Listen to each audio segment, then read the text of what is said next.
Hello বন্ধুরা, কেমন আছো সবাই? যদি কোনো সকালে তোমার ঘুম ভাঙার পর তুমি দেখতে পাও তুমি পৃথিবী থেকে 5 কোটি কিলোমিটার দূরে মঙ্গল গ্রহের একটি মরুভূমিতে পড়ে আছো, তোমার বন্ধুরা তোমাকে এখানে একা রেখে চলে গেছে, আর তোমার বেঁচে থাকার জন্য যে সকল নিত্য প্রয়োজনীয় জিনিসপত্র দরকার তা খুব অল্প পরিমাণে রয়েছে, তুমি তোমার টিমের সাথে কোনোভাবে যোগাযোগ করতে পারছো না, এমনই এক সায়েন্স ফিকশন গল্প নিয়ে তৈরি 2015 সালে মুক্তি পাওয়া সিনেমা দ্য মার্শিয়ান, যার IMDb রেটিং 8/10। সিনেমার শুরুতে দেখা যায় মহাকাশ গবেষণা সংস্থা নাসা হতে একদল অ্যাস্ট্রোনট মঙ্গল গ্রহে গিয়েছে এর জলবায়ু সম্পর্কে জানার জন্য। তারা যখন এক বিকেলে মাটির স্যাম্পেল কালেক্ট করছিল, হঠাৎ তাদের কাছে নিউজ আসে তাদের মিশন সাইডে একটা বড় ধরনের ঝড় আসতে চলেছে, তাই তাদের মিশনটা এখানে ক্যান্সেল করে ফিরে যেতে হবে। এবার যতক্ষণে এরা এদের রকেটের কাছে পৌঁছায় ততক্ষণে ঝড় শুরু হয়ে যায়। এই সিনেমার একজনের নাম হলো মার্ক ওয়ার্টনি। ঝড়ের সময় একটা অ্যান্টেনা এসে ওয়ার্টনিকে আঘাত করে, ফলে ওয়ার্টনি কিছুটা দূরে গিয়ে পড়ে। ওয়ার্টনি আঘাত পাওয়ার ফলে সাথে সাথে অজ্ঞান হয়ে যায়। টিমের কমান্ডার ওয়ার্টনির সাথে কথা বলার চেষ্টা করে, কিন্তু তার কাছ থেকে কোনো সিগন্যাল পাওয়া যাচ্ছিল না। সবাই ওয়ার্টনিকে অনেক খোঁজাখুঁজি করে। কিছুক্ষণ পর ওরা মনে করে ওয়ার্টনি এখানে মারা গেছে, তাই সবাই ওকে রেখে চলে যায়। পরদিন সকালে ওয়ার্টনির জ্ঞান ফিরে। সে লক্ষ্য করে কাল রাতে যে অ্যান্টেনাটা ওর গায়ে লেগেছিল তার কিছুটা অংশ ওর শুট ভেদ করে পেটের ভিতর ঢুকে পড়েছে, যার কারণে ওর প্রচুর কষ্ট হচ্ছে। যন্ত্রণা নিয়ে নিজের ক্যাম্পে ফেরার পর ও নিজেই নিজের জন্য একটা ছোটোখাটো অপারেশন করে। এরপর ও বুঝতে পারে মঙ্গল গ্রহে ও পুরোপুরিভাবে একা আটকে গেছে। সে চাইলেও তার টিমের সাথে কোনো রকম যোগাযোগ করতে পারবে না, কারণ যোগাযোগ করার সব অ্যান্টেনা কাল রাতের ঝড়ের কবলে পড়ে ভেঙে পড়েছে। ওয়ার্টনির এখান থেকে বেঁচে ফেরার একটাই পথ আছে, যেটা হলো নাসার পরবর্তী মিশন এরিস 4। এই মিশনটা এখন থেকে 4 বছর পরে হবে। ওয়ার্টনি হিসাব করে দেখে তার কাছে যে পরিমাণ খাবার আছে তা দিয়ে 6 জন লোকের 64 দিন চলবে, যা একজন লোক খেলে 400 দিন পর্যন্ত চালানো সম্ভব। ওদের ক্যাম্পে আগে থেকে ওয়াটার রিক্লাইমার ও অক্সিজেনেটর রাখা ছিল, যার ফলে ওয়ার্টনির পানি ও অক্সিজেনের প্রবলেম ছিল না। ওয়ার্টনি ঠিক করে ও এখানে এভাবে মরবে না, যেভাবে হোক ওকে নাসার পরবর্তী মিশন পর্যন্ত বেঁচে থাকতে হবে, আর সেটা করতে হলে ওকে এখানে 4 বছর অপেক্ষা করতে হবে। কিন্তু ওর কাছে যে পরিমাণ খাবার মজুদ আছে তা দিয়ে এতদিন বাঁচা সম্ভব নয়। 2-1 দিন চিন্তাভাবনা করার পর ওর মাথায় একটা আইডিয়া আসে। ওদের ক্যাম্পের একটা ফাঁকা সাইডে ও নিজেদের পটে মিশিয়ে কিছু আলু রোপণ করে, কিন্তু আলু চাষের জন্য তার কাছে এক্সট্রা কোনো জল ছিল না, তাই সে চিন্তায় পড়ে যায়।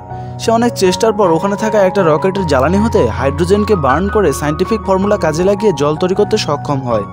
যেহেতু ওয়ার্টনি একজন বোটনিস্ট ছিল, তাই চাষবাস সম্পর্কে ওর আইডিয়া ভালোই ছিল।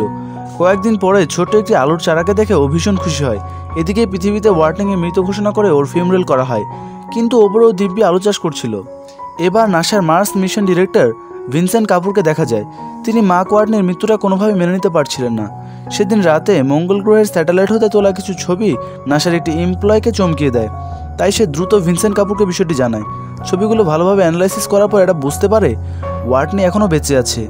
এসব দেখার পর এরা প্ল্যান করতে লাগে কিভাবে ওয়ার্টনিকে আবার ফিরিয়ে আনা যায়।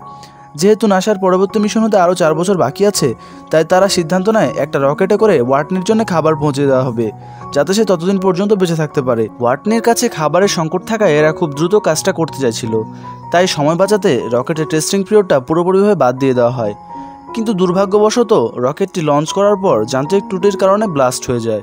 সেই সাথে ওয়ার্টনিকে বাঁচাবার শেষ আশাটুকু বিলীন হয়ে যায়।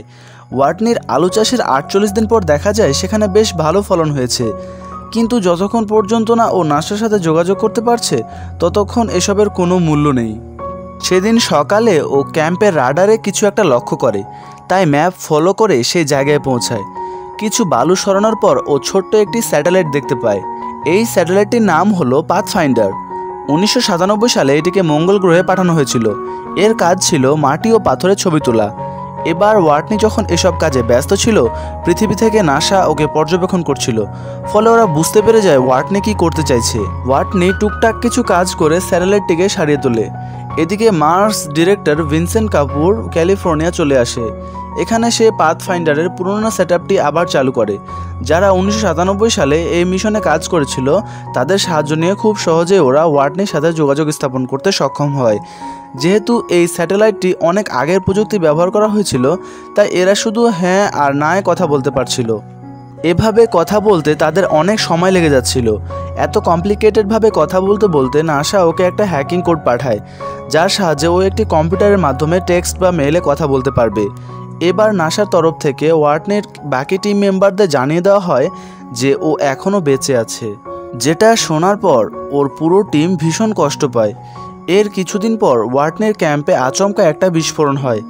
এখান থেকে ওয়াটনি তো কোনো রকমে বেঁচে যায়, কিন্তু তার ফসল ও ফসলের পরিবেশ পুরোপুরিভাবে নষ্ট হয়ে যায়। এখানে আর কোনো রকম চাষবাস করা সম্ভব নয়। এসবের জন্য ওয়াটনির ভীষণ মন খারাপ হয়। সে তার বেঁচে থাকার আশাটা একরকমভাবে হারিয়ে ফেলে। ওর কাছে যে পরিমাণ খাবার ছিল তা দিয়ে ও 868 দিন বাঁচতে পারত, কিন্তু এখন বিস্ফোরণের পর এখন যা খাবার আছে তা দিয়েও শুধু 609 দিন বাঁচতে পারবে। এবার চায়না নাসার সাথে যোগাযোগ করে। তারা জানায় তাদের একটা রকেট মহাকাশে যাবার জন্য একদম তৈরি করা আছে। নাসা চাইলে তার সাহায্যে ওয়াটনির কাছে খাবার পৌঁছানো সম্ভব, আর এর মাধ্যমে নাসার হাতে ওয়াটনিকে বাঁচানোর আরেকটা সুযোগ আসে। নাসার কর্মকর্তারা যখন এসব নিয়ে প্ল্যান করছিল, তখন রিচ নামের একজন আসে ভিনসেন্ট কাপুরের সাথে দেখা করতে। রিচ ওদের বলে সে একজন অ্যাস্ট্রোডাইনামিক্স, তার কাছে ওয়াটনিকে 4 বছরের জায়গায় 561 দিনে পৃথিবীতে ফিরিয়ে আনার একটা প্ল্যান আছে। তার প্ল্যান হলো হারমিজ, মানে যে মহাকাশ যানে করে ওয়াটনির বাকি টিম পৃথিবীতে ফিরে আসছিল, তার আসতে এখনও 1 মাস সময় লাগবে। কিন্তু যদি হারমিজের গতি বাড়িয়ে পৃথিবীর এক পাক খাইয়ে আবার মঙ্গলের দিকে যাওয়া হয়, তবে পৃথিবীর মধ্যাকর্ষণের ফলে হারমিজের গতি বেড়ে যাবে। আর হারমিজ যখন পৃথিবীর কাছে আসবে, তখন চায়নার দেওয়া রকেটের সাহায্যে তাদের কাছে খাবার পৌঁছে দেওয়া হবে, যাতে বাড়তি দিনের মিশনে তাদের কোনো অসুবিধা না হয়। হারমিজ যখন মঙ্গল গ্রহের অরবিটে পৌঁছাবে, তখন ওয়াটনি একটি এমইভির সাহায্যে হারমিজে চলে আসবে। এমইভি হলো ছোট একটি রকেট, যার সাহায্যে মঙ্গল গ্রহের মধ্যাকর্ষণ শক্তি পার করে মহাকাশে প্রবেশ করা যায়। আর এই এমইভিটা নাসার পরবর্তী মিশনের জন্য আগে থেকে এখানে রাখা ছিল। এই প্ল্যানে ওয়াটনির যে পরিমাণ খাবার আছে এতেই চলবে। কিন্তু নাসার ডিরেক্টররা রিচের এই প্ল্যানটা নিতে চায় না, কারণ যদি নাসা এই প্ল্যানটা অ্যাক্টিভ করে তাহলে মিশনে থাকা বাকি 5 টিম মেম্বারের লাইফ রিস্ক হয়ে যাবে। কিন্তু গোপনে কেউ এই প্ল্যানটা হারমিজের টিমের কাছে পাঠিয়ে দেয়। প্ল্যানটা দেখার পর এরা এক মুহূর্ত পিছপা হয় না, সবাই ঠিক করে যেভাবে হোক ওরা ওয়াটনিকে ওখান থেকে ফিরিয়ে আনবেই। এবার হারমিজ যখন পৃথিবীর কাছে আসে, তখন প্ল্যান অনুযায়ী পৃথিবীর এক চক্কর লাগিয়ে মঙ্গলের দিকে যাত্রা শুরু করে। হারমিজের দিক পরিবর্তিত হতে দেখে নাসা বুঝতে পারে ওরা ওয়াটনিকে বাঁচাতে আবার ফিরে যাচ্ছে। তাই উপায় না দেখে নাসা তাদের কাছে চায়নার দেওয়া রকেটের সাহায্যে খাবার পৌঁছে দেয়। খাবার নেবার পর হারমিজ আবার মঙ্গলের দিকে চলতে শুরু করে। এই ঘটনা 7 মাস হয়ে গেছে।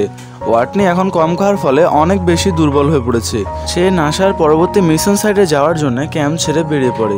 ওই জায়গাটা ওয়াটনির ক্যাম্প হতে 3000 কিলোমিটার দূরে ছিল, আর ওর কাছে যে গাড়িটা ছিল তা দিয়ে ও সারাদিনে 70 কিলোমিটার যেতে পারত।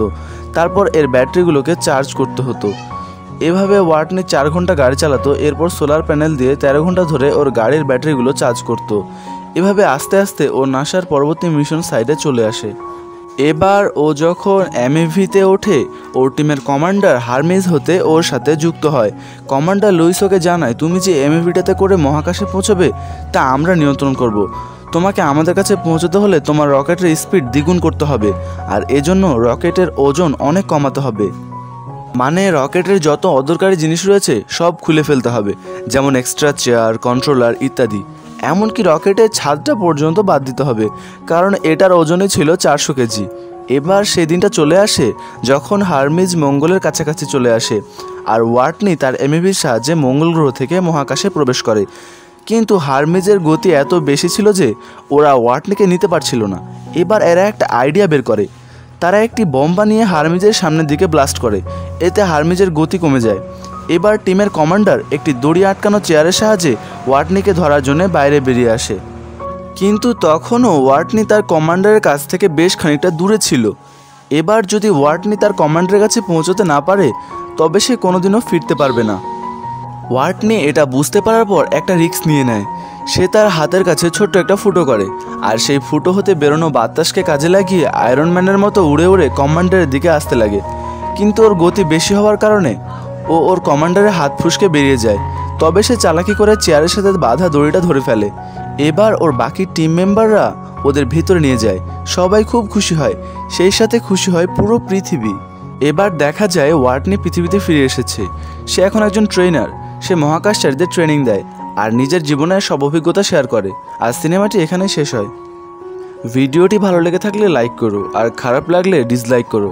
আর এমনই রহস্য রোমাঞ্চকর আরও ভিডিও পেতে আমার চ্যানেলটি সাবস্ক্রাইব করে কমেন্ট বক্সে লিখো। ধন্যবাদ।